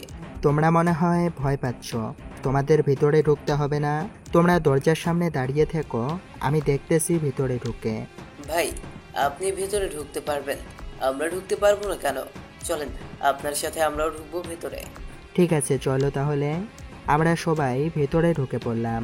আমাদের এমনভাবে আসতে দেখে সবাই ভয় পেয়ে গেল। কিরে, ভারতের মাফিয়া সদস্যরা? কিরে, তোকে না আমরা মেরে ফেলেছিলাম, তাহলে তুই বেঁচে ফিরলি কি করে? তোদেরকে আমার ডেরায় স্বাগতম। আমি বেঁচে ফিরলাম কি করে এটা না হয় পরে জানিস। এখন বল, তোদের লিডার কোথায় আছে? তাকে তো মারতেই হবে আজকে। আমাদের ভাইকে মারার আগে আমাদের মারেন, দেখি আমাদের সাথে পারেন কিনা। আপনাদের হাতে তো পিস্তল নেই, পারবেন কি করে? কই রে, তোরা আমাদের মেশিন গানগুলো দেখিয়ে দে তো একটু ওদের। এই দেখ, তোদের জন্য কি নিয়ে এসেছে। এটা দিয়ে যদি একবার গুলি করা শুরু করি, তাহলে বুঝে রাখিস আগামী 20 বছরে এই দেশে কোনো অপরাধ হবে না। প্লিজ ভাই, আমাদের মারিস না, আমরা এখান থেকে চলে যাইতেছি, তোদের কিছুই করবো না আমরা। কিছু করার দরকার নেই তোদের। তোরা তো বলেছিস না তোদের মারতে হবে আগে, এরপর তোদের বসকে মারতে হবে। আমি আবার কারোর কথা ফেলতে পারি না। এই বলে মেশিন গানটা নিয়ে গুলি করতে লাগলাম সবার উপর। কিছুক্ষণের মধ্যে সবাই মরে পড়ে আছে নিচে। হঠাৎ গাড়ির শব্দও শুনতে পেলাম। এই, সবাই লুকিয়ে পড়ো, বাইরে হয়তো ভারতের মাফিয়া কিং এসেছে। ঠিক আছে ভাই, আমরা লুকিয়ে পড়তেছি, আপনিও লুকিয়ে পড়েন। আমরা সবাই লুকিয়ে বললাম। ভারতের মাফিয়া কিং গান গাইতে গাইতে ভেতরে ঢুকলো আর বলতে লাগলো, কই রে তোরা, জানিস আজকে তোদের জন্য একটা ভালো খবর আছে। বল শুনি, কি খবর? কি রে, তুই আমার সাথে তুই তুকারি করছিস কেন? তুই তো আমার থেকে ছোট, তাই তুই তোকারি করতেছি। আর আমাকে দেখলে হয়তো চমকে যাবি তুই। এই, কে রে তুই? আর আমার লোকেরা কোথায় গেছিস? তোরা সব কয়টা মরে গেছিস নাকি? এই যে নিচের দিকে তাকিয়ে দেখ, সব কয়টা মরে পড়ে আছে নিচে। কি রে, অন্ধকারে বসে আছিস কেন? সামনে আয়, দেখি তোর মুখটা। তোকে তো চিনি না অন্ধকারে বসে থাকলে। এই দেখ ভালো করে আমি কে, আর আমাকে ভালো করে চিনে রাখ, সামনে হয়তো আর দেখতে পাবি না আমাকে। এ বলে অন্ধকার থেকে বাইরে বেরিয়ে আসলাম। আমাকে দেখে ভারতের মাফিয়া কিং চুপসে গেল। কিরে, তুই এভাবে চুপসে গেলি কেন আমাকে দেখে? তুই এখানে কি করিস? তোকে না মেরে ফেলেছিল আমার লোক? হ্যাঁ মেরেছিল, কিন্তু আল্লাহ আমাকে বাঁচিয়ে দিয়েছে। আজকে তো তোকে আমার হাতেই মরতে হবে। এই বলে পিস্তলটা বের করতে যাব, এমন সময় আমার লোক চারদিক থেকে ভারতের মাফিয়া কিংকে ঘিরে ফেলে। কিরে, আমাকে না বলে মারবি? কই, মার মার আমাকে। এখন তো আর তোকে মারতে পারবো না, যদি অন্য কোনো দিন সময় হয় তাহলে ঠিকই একদিন মেরে ফেলবো তোকে। আবার অন্য কোনো দিন? সেই সুযোগ পেলে তো আমাকে মারবি তুই। কেন, তুই কি এখন আমাকে মেরে ফেলবি নাকি? ধরে নেই এটাই। এই, তোরা এটাকে গাছের সাথে বেঁধে ফেল। ঠিক আছে ভাই, বেঁধে ফেলতেছে। আর তোরা কি দেখতেছিস? ভাইকে ভেতর থেকে একটা চেয়ার এনে দে বসার জন্য। চেয়ারের দরকার নেই, ভিতরে আমার গুপ্ত ঘর আছে। তোরা তো জানিস তাই না, ওইখান থেকে আমার সকল জিনিসপত্রগুলো নিয়ে আয়। অনেকদিন ইউজ করা হয় না ওইগুলো, আজকে ইউজ করা হবে। ভাই আপনি বসেন চেয়ারে, আমরা এনে দিতেছি এখনই। ঠিক আছে যাও তাহলে। ওরা চলে গেল, আমিও চেয়ারে বসে পড়লাম আর বলতে লাগলাম, তুই আমাকে মারবি? আল্লাহ যদি আমার মরণ না লিখে রাখে এখন। আমি তো জানতাম না তুই মরিস না, তা না হলে আমি আরো সতর্ক হয়ে থাকতাম। যদি জানতাম তুই বেঁচে আছিস, তুই তো এখন আমাকে মেরে ফেলবি। হয়তো আল্লাহ আমাকে এখনই মারার টাইম লিখে রেখেছে। ঠিকই বলেছিস, আল্লাহ যা চায় ভালোর জন্যই চায়। এই বলে আমার অনেক পুরনো একটা কাটার দিয়ে ওর পায়ের আঙ্গুলগুলো কেটে ফেললাম। কিরে, চিৎকার করতেছিস কেন? ভাই ওর মুখে কি টেপ মেরে দিব নাকি? না, টেপ মারতে হবে না। এই শালা যখন আমাকে মারতে চেয়েছিল তখন ও আমার সাথে এমন করেছিল, আর এখন আমি ওর সাথে করব। ভাই কাটারটা আমার কাছে দেন, আমি আরেকটু ধার করে দিই। না, আর ধার করতে হবে না, এটাই চলবে। আর মরিচের গুঁড়া ওর পায়ের আঙুলে লাগিয়ে দে, যাতে ও আরো জোরে জোরে চিৎকার করতে থাকে। এই নেন ভাই, আপনি লাগিয়ে দেন, আমাকে আর লাগাতে হবে না। দে আমার কাছে, আমারটা আমি লাগিয়ে নিতেছি। এই বলে ওর হাত থেকে মরিচের গুঁড়াগুলো নিয়ে ভারতের মাফিয়া কিং এর পায়ে লাগিয়ে দিলাম। মরিচের গুঁড়া ওর পায়ে লাগতেই আরো জোরে জোরে চিৎকার করতে লাগলো। চিৎকার কর, চিৎকার কর, যত পারিস চিৎকার করে নে, তবুও ছাড়া পাবি না। তুই যা চাইবি আমি তাই দেব, বল কি চাই তোর? তবু আমার সাথে এমন করিস না। তোর সাথে আবার এমন করব না, তুই যা কাজগুলো করেছিস সবগুলো কাজের ওসুল আজকে নেব। এই বলে ও আর এক পায়ের সবগুলো আঙুল কেটে ফেলে দিলাম। এবার ভারতের মাফিয়া কিং কাটা মুরগির মতো লাফাচ্ছে। এই তোরা কে, কোথায় আছিস? এই শালার পা দুটো ভালো মতো বেঁধে ফেল, যাতে আর কখনো আমার সাথে পাঙ্গা না নিতে পারে। এই বলে যেই ভারতের মাফিয়া কিংয়ের হাতে আঙুল কাটতে যাব, এমন সময় পিছন থেকে এসআই বলে উঠল, মেঘ, আইন তোমার নিজের হাতে তুলে নিও না, এটা জঘন্য একটা অপরাধ। তুমি আমার হাতে তুলে দাও, ওই শালাকে আমি দেখে নিতেছি। তোমার আর কিছু দেখতে হবে না ভাই, যা করার আমি এখান থেকে করে ছেড়ে দিতেছি। পরে যদি বেঁচে থাকে তাহলে তুমি নিয়ে যেও। মেঘ, আমি আবার বলছি, তুমি অপরাধ তোমার নিজের হাতে তুলে নেবে না। ওকে যা করার করে ফেলেছো, বাকিটা আমি দেখে নেবনি। শুধু আপনার কথাই ভাই, ওকে ছেড়ে দিলাম। আর না হলে ওকে এখানে আটকে রেখে তিলে তিলে কষ্ট দিয়ে মারতাম। ধন্যবাদ আমার হাতে তুলে দেওয়ার জন্য। আর ভারতের মাফিয়া কিং, তোমাকে বিশ্বাস করে বলছি যে এই এলাকায় আর কখনো আসবে না। যদি আসো তাহলে পিছে ছালা বেঁধে আসতে হবে। শাহিন ভাই, আপনি কি এখনো কি ছেড়ে দিবেন নাকি? হ্যাঁ মেঘ, এখন ছেড়ে দিব। আবার যদি কখনো এমন কাজ করে তাহলে না হয় জেলের ভিতর ঢুকিয়ে দেব। আমি আমার লোকেদের ইশারা করে বলে দিলাম যাতে ভারতের মাফিয়া কিং আমার ডেরার বাইরে যেতেই তাকে খুন করে ফেলতে। শাহিন ভাই চলেন ভিতরে, আপনার সাথে আজকে বসে একটু আড্ডা দেই। না মেঘ, এখন আর বসে থাকলে হবে না, কাজ আছে অনেক। ঠিক আছে, তাহলে যান আপনি। শাহিন ভাই চলে যেতে ভারতের মাফিয়া কিংকে ছেড়ে দিলাম। যা যা, এখান থেকে চলে যা, একটু পরে বুঝতে পারবি আমি কি জিনিস। ঠিক আছে, তখনকারটা তখন বোঝাবো নে, এখন আমি যাই। ভারতের মাফিয়া কিং তার গাড়িটা নিয়ে কিছু দূর যেতেই আমার স্নাইপারের গুলিটা তার গাড়ির টায়ারে লাগিয়ে দিলাম। গাড়িটা পড়ে গিয়ে আগুন লেগে গেল। এই 2-3 জন যা তো, গিয়ে দেখ যদি বেশি আগুন লেগে থাকে তাহলে শাহিন ভাইকে ফোন দিয়ে বলে দে ভারতের মাফিয়া কিং গাড়ির ব্রেক ফেল করেছিল, উনি এখন গাড়ির ভেতরে আগুনে পড়তেছে, আমরা কিছুই করতে পারতেছি না, এইসব বলে দিবি। ঠিক আছে ভাই, আর রাত তো হয়ে এসেছে, আপনি কি বাসে চলে যাবেন নাকি এখানেই থাকবেন? আজকে এখানেই থাকবো, কালকে তো আবার আফ্রিকার মাফিয়া কিং এর সাথে কথা আছে। আসসালামু আলাইকুম বস, আপনার এলাকার এমপি সাহেব আছে না, সেও এই কাজে জড়িত আছে। এখন তাকে কি ধরে নিয়ে আসবো নাকি? এখন ধরে নিয়ে এসে বেঁধে রাখ এখানে, কালকে দুটার একসাথে বিচার করব। ঠিক আছে বস, আপনার কয়েকজন লোককে আমার সাথে আসতে বলেন, এমপি সাহেবকে তুলে নিয়ে আসি। এই তোমরা যাও তো, এমপিকে তুলে নিয়ে আসতেই হবে তোমাদের। বস আপনি কোনো চিন্তা করবেন না, আমরা এমপিকে তুলে নিয়েই তারপর আসবো। ওরা সবাই চলে গেল, আমি বসে বসে ভাবতেছি কি করা যায় কালকে। এই তোমরা এদিকে আসো তো। জি ভাই, বলেন কি বলবেন? আচ্ছা, তোমাদের মধ্যে এই কয়েক মাস ধরে দোকানে কেউ কাজ করেছো? বড় বড় কার্টুন থাকে এরকম কোনো দোকানে? ভাই আমি তো কাজ করি নাই, তবে আমার আত্মীয় একজন, তার এইসব মিল আছে, আপনি চাইলে ওইখান থেকে নিয়ে আসতে পারেন, আপনাকে কিছু বলবে না, টাকাও লাগবে না আপনার।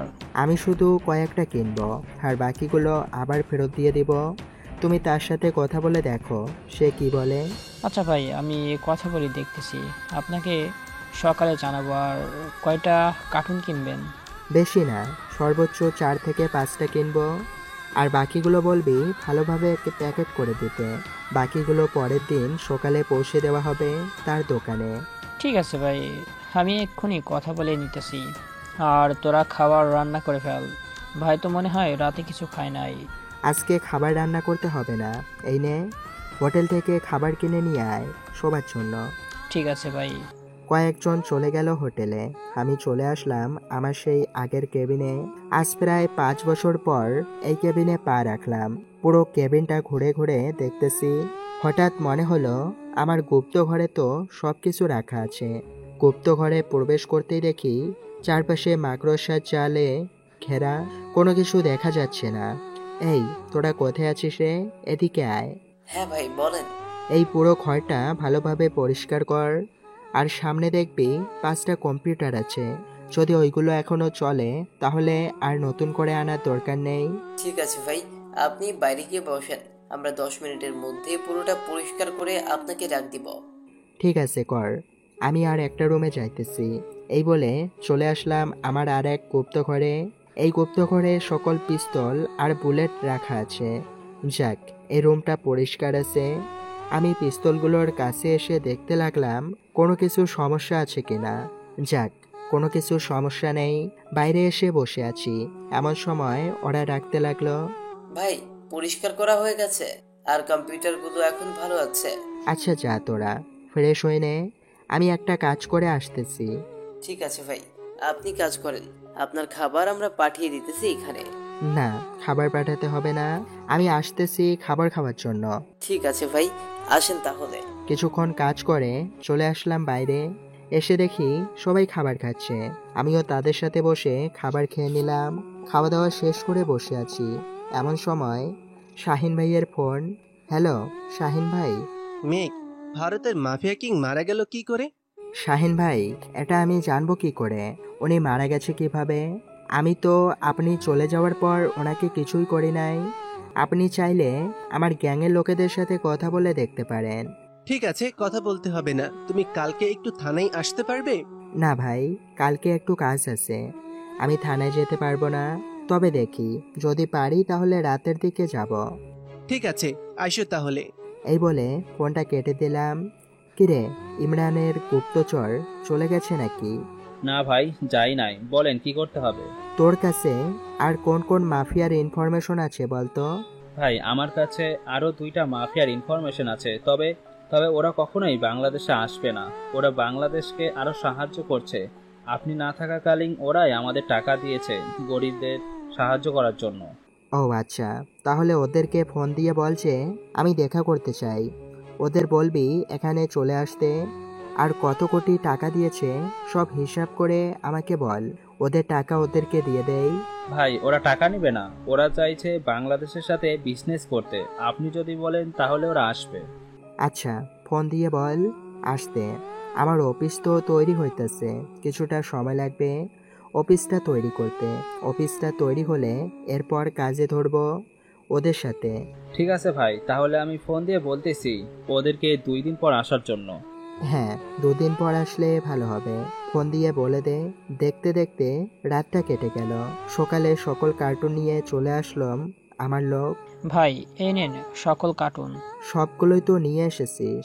আর আফ্রিকার মাফিয়াকে ফোন দিয়ে জিজ্ঞাসা কর কোথায় আছে। ঠিক আছে ভাই, জিজ্ঞেস করতেছে। বসে বসে ভাবতেছি কিভাবে কি করা যায়। কিছুক্ষণ চিন্তা ভাবনা করে একটা আইডিয়া মাথায় আসলো। কিরে, আফ্রিকার মাফিয়া কিং কি বলেছে? ওরা কখন আসবে? ভাই, ওরা প্রায় চলে এসেছে, আমাদের সন্ধ্যার দিকে যেতে হবে। ঠিক আছে, আমরা সন্ধ্যার দিকে যাব। আর বড় একটা গাড়ি রেডি কর, কার্টুনগুলো নিতে হবে। ভাই, আমাদের গাড়ি দিয়েই তো নেওয়া যাবে। আমাদের গাড়িগুলো দিয়ে যদি নিয়ে যাই তাহলে ওরা বুঝে যাবে যে প্যাকেটগুলোতে কিছুই নেই। তাই বলতেছি একটা বড় দেখে গাড়ি রেডি কর, যাতে সব বক্সগুলো গাড়িতে নেওয়া যায়। জি ভাই, এখন বুঝতে পারছি। আচ্ছা, আমরা গাড়ি রেডি করতেছি। আর বক্সগুলো কোথা থেকে উঠাবো, এখান থেকে নাকি অন্য কোথা থেকে? গাড়িটা নিয়ে জঙ্গলের শেষ মাথায় নিয়ে যাবি, ওখান থেকে বক্সগুলো ওঠানো হবে। এখানে যদি কেউ জেনে যায় ডেরা আছে তাহলে সমস্যা হবে আমাদের। ভাই, আমাদের পরিচিত গাড়ি আছে, কোনো সমস্যা হবে না এখান থেকে উঠালে। আর আমরা তো ড্রাইভ করতেই পারি, আমরাই না হয় গাড়িটা নিয়ে চলে আসবো। হ্যাঁ, তোরাই গাড়িটা নিয়ে চলে আসছিস, অন্য কাউকে নিয়ে আসিস না। তাহলে এখন চলে যা, খাবার গাড়ি আনতেও সময় লাগবে, কার্টুনগুলো করতেও সময় লাগবে। হ্যাঁ ভাই। ওরা চলে গেল। শোন, তাদেরকে একটা কাজ দিতেছি, এমনভাবে কস্টিপ মারবি যাতে পরবর্তীতে ওঠানো যায়, আর কেউ যাতে বুঝতে না পারে এটার ভিতরে কি আছে। ঠিক আছে ভাই, আপনি কোথাও যাবেন নাকি? হ্যাঁ, আমি একটু হাসপাতালে যাব ইমরানকে দেখতে, আর আমার একটু কাজ আছে, ওটাও শেষ করে আসব। ঠিক আছে ভাই, যান তাহলে। বাইকটা নিয়ে চলে আসলাম হাসপাতালে। বাইকটা পার্ক করে লিফট দিয়ে চলে আসলাম ইমরানের কেবিনের সামনে। ভাবি, আসতে পারি? হ্যাঁ ভাই, আসো। তা আপনারা সকালে খাবার খেয়েছেন নাকি? না, এখনো খাই না, একটু পরে খাবো। কি বলেন? দুপুর তো হতে চলল, আপনারা বসেন, আমি খাবার নিয়ে আসতেছি। এই বলে তাদের কোনো কথা না শুনেই চলে আসলাম নিচে। ভাইয়া, 4 প্যাকেট বিরিয়ানি দিয়েন তো। হ নেন ভাই, আপনার 4 প্যাকেট বিরিয়ানি। বিরিয়ানির টাকা দিয়ে চলে আসলাম ইমরানের কাছে। ভাবি, এই নেন খাবারগুলো, খেয়ে নেন। আর ইমরান, তোর কোনো সমস্যা হচ্ছে না তো? আমার আর এখানে থাকতে মন চাইতেছে না, আমি বাসায় চলে যাইতে চাই, একটু ব্যবস্থা করেন না। আচ্ছা, আমি ডাক্তারের সাথে কথা বলতেছি, দেখি ডাক্তার কি বলে। আশা করি 3 দিনের আগে বা 4 দিনের আগে তোকে রিলিজ দিবে না। তুই একটু ট্রাই করে দেখ কি বলে ডাক্তাররা। ঠিক আছে, আমি ট্রাই করে দিতেছি। এই বলে চলে আসলাম ডাক্তারের কেবিনে। ডাক্তার, আসতে পারি? আসেন। ডাক্তার, ইমরানকে রিলিজ দিবেন কখন? ওনাকে কালকে রিলিজ দিব, আজকে থাকুক এখানে। দুপুর তো হয়ে এসেছে, আর কিছুটা সময় এই। আচ্ছা, তাহলে দিয়েন। আর কোনো সমস্যা হবে না তো ইমরানের? না, আর কোনো সমস্যা হবে না, এখন তিনি সুস্থ আছেন। আমরা ভাবতে পারি না যে উনি এত তাড়াতাড়ি সুস্থ হয়ে যাবেন। আর ভালো কথা হচ্ছে ওনার স্ত্রী ওনার পাশে ছিল, তাই আরো তাড়াতাড়ি সুস্থ হতে পেরেছে। ও আচ্ছা, তাহলে আমি এখন যাই। ঠিক আছে, যান। আমি চলে আসলাম ইমরানের কেবিনে। এসে দেখি ভাবি ইমরানকে খাইয়ে দিতেছে। ইমরান, কালকে তোকে রিলিজ দিয়ে দিবে, তুই কোনো চিন্তা করিস না। সকালে আমি এসে নিয়ে যাব। আর আমি এখন যাই রে, একটা কাজ আছে। ঠিক আছে, যা তাহলে। ভাবি, বাইরে আমাদের লোক আছে 2 জন, তাদেরকে বলবেন, তাহলে ওরা খাবার এনে দেবে। আর যদি কিছু প্রয়োজন হয় ওদেরকে বলবেন, ওরা সব কিছু দিয়ে যাবে আপনাকে। ঠিক আছে। আমি চলে আসলাম বাইরে। শোন, তোরা ইমরানের যা কিছু লাগে এরে দিস নিচ থেকে। ভাবি হয়তো বলতে শরম পাচ্ছে, আমি খাবার না এনে দিলে হয়তো সারাদিন না খেয়ে থাকতো। তোরা একটু খেয়াল রাখিস, একটু পরপর গিয়ে জিজ্ঞাসা করবি কি কি লাগবে। ঠিক আছে ভাই, জিজ্ঞাসা করব না। আর আপনি কি এখন চলে যাবেন নাকি? হ্যাঁ, আমি এখন চলে যাব, আমার একটা কাজ আছে রে। ঠিক আছে ভাই, যান তাহলে। আমি চলে আসলাম মাসুম ভাইয়ের কাছে। ভাই, কেমন আছেন? এই তো ভালো আছি। তা তোমাকে তো চিনতে পারলাম না, তুমি কি? মুখ থেকে মাস্কটা খুলতেই মাসুম ভাই আমাকে জড়িয়ে ধরল। ভাই, আপনার এই অবস্থা কেন? তুমি চলে যাওয়ার পর আমাকে আর কেউ দেখতে আসেনি, তুমি একমাত্র আমাকে চিনতে। তোমার লোকেরা তো জানে না আমার খবর। এখানে আর কাজ করতে হবে না, চলেন আমার সাথে। আমাদেরকে রান্না করে খাওয়াবেন আগের মতো। হ্যাঁ, মেঘ চলে গেছে। মাসুম ভাইকে নিয়ে চলে আসলাম ডেরায়। দেখতে দেখতে রাত হয়ে আসলো। আমরাও চলে আসলাম সেই ঠিকানায়। নদীর পাড়ে বসে আছি, এমন সময় কয়েকটা বড় বড় নৌকা আসতে লাগলো। ভাই, ওরা আসতেছে, আমরা রেডি থাকি তাহলে। আরে, এখনই রেডি হওয়ার কি দরকার আছে? ওরা আসুক না আগে, ওদের সাথে কথা বলি। হাই ব্রো, কেমন আছো? এই তো আলহামদুলিল্লাহ ভালো আছি, আপনি কেমন আছেন? আমিও আলহামদুলিল্লাহ ভালো আছি। বসেন চেয়ারে, কথাবার্তা বলি, এরপর না হয় কাজের বিষয়ে আসা যাবে। ঠিক আছে, তা কয়জন মেয়ে এনেছো? আপনি যেটা বলেছেন ওইটা এনেছি। এই নাও, তোমার এখানে 50 কোটি টাকা আছে, আর 50 কোটি টাকা দিয়ে গেলাম অ্যাডভান্স তোমাকে। ঠিক আছে। আমার লোকেদের ইশারা করতে আফ্রিকার মাফিয়াদের সকল লোকদের মাথার পিস্তল থেকে ধরল। এটা দেখে আফ্রিকার মাফিয়া বলল, ভাই এটা কি হলো? আপনি আমার লোকদের মাথায় পিস্তল ধরেছেন কেন? এটাই তো, আমি জানতাম আপনি মেয়ের জন্য আসবেন, আর আপনি এর আগেও আমার দেশ থেকে আরও মেয়ে পাচার করে নিয়ে গেছেন। এই, তোরা কে কোথায় আছিস? এই শালাকে বেঁধে রেখে ও লোকেদের মেরে ফেল। ঠিক আছে ভাই। এটা বলতেই আবার লোকগুলো মাফিয়া লোকেদের মেরে ফেলল। টাকাগুলো নিয়ে চলে আসলাম আমার ডেরায়। যাক, ভালোই হলো, আজকে আমার পাগল কুকুরগুলো অনেকদিন পর মাংস খেতে পারবে। ভাই, আপনার বক্স নিয়ে আসবো নাকি? হ্যাঁ, তাড়াতাড়ি নিয়ে আয়। এই নেন ভাই, আপনার বক্স। বক্সের ভিতর থেকে কাটারটা বের করে আফ্রিকার মাফিয়া কিংয়ের পায়ের সকল আঙুল কেটে ফেললাম। মরিচ গুঁড়ো ওর পায়ে দিয়ে দিলাম। এই, কে কোথায় আছিস রে? ভেতর থেকে লেবু নিয়ে আয়, ওর চোখের ভিতরে দিতে হবে। আমার কথা শুনে আমার একজন লোক ঘরের ভেতর থেকে লেবু নিয়ে আসলো, আর আফ্রিকার মাফিয়ার চোখের ভেতরে লেবুর রস দিতে লাগলো। কিছুক্ষণের মধ্যে আফ্রিকার মাফিয়া মারা গেল। এইটা কে? আমার পাগলা কুকুরগুলোর কাছে দিয়ে আয়। জি ভাই, দিয়ে আসছি। সবাই বসে রাতে গল্প করতেছি। দেখতে দেখতে 5টি বছর কেটে গেল। 5 বছর পর, ভাই বিয়েটা করে ফেলেন, আপনার তো সব কিছুই আছে। বিয়ে তো করতে পারবো, কিন্তু মেয়ে কোথায় পাবো? কেন আপনাদের বাড়িওয়ালার মেয়েকে বিয়ে করে ফেলেন? মেয়েটা তো আপনার ঘরেই সারাদিন থাকে, আপনি বুঝেও না বোঝার ভান করে থাকেন। হ্যাঁ, আচ্ছা দেখি, আম্মুর সাথে কথা বলে আজকে যাই রে, কালকে আবার দেখা হবে। ঠিক আছে ভাই, যান। আমি চলে আসলাম বাসায়। কলিং বেল দিতেই আম্মু এসে দরজা খুলে দিল। আমাকে দেখে বলতে লাগলো, কিরে তুই ভালো হবি না নাকি? আমি আবার কি করলাম আম্মু? তোর জন্য মেয়েটা আজকে 5 বছর ধরে অপেক্ষা করতেছে তোকে বিয়ে করবে বলে, কিন্তু তুই মেয়েটাকে কষ্ট দিয়ে যাচ্ছিস। আচ্ছা যাও তুমি, তাদের সাথে কথা বলো, আমি বিয়ে করব। আজকে রাতে তোকে বিয়ে করতে হবে, কোনো অনুষ্ঠান করা যাবে না। কাজে আসবে, তোদের বিয়ে পড়িয়ে চলে যাবে। ঠিক আছে, তাহলে এটাই হবে। আমি চলে আসলাম আমার রুমে। এসে দেখি আফরিন বসে আছে। আমি তাকে দেখেও না দেখার ভান করে চলে আসলাম ওয়াশরুমে। ফ্রেশ হয়ে বাইরে এসে দেখি এখনো বসে আছে। আরে আফরিন, তুমি এখানে কখন আসলে? কি হলো, কথা বলছো না কেন? কি বলবো তাকে?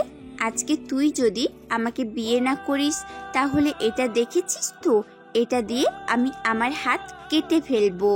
আরে হাত কাটতে হবে না, আজকে তোমাকে বিয়ে করব। তুমি তোমাদের বাসায় গিয়ে দেখো আম্মু কথা বলতেছে। সত্যি বলতেছিস তো? হ্যাঁ, সত্যি বলতেছি। এটা বলতেই আফরিন চলে গেল।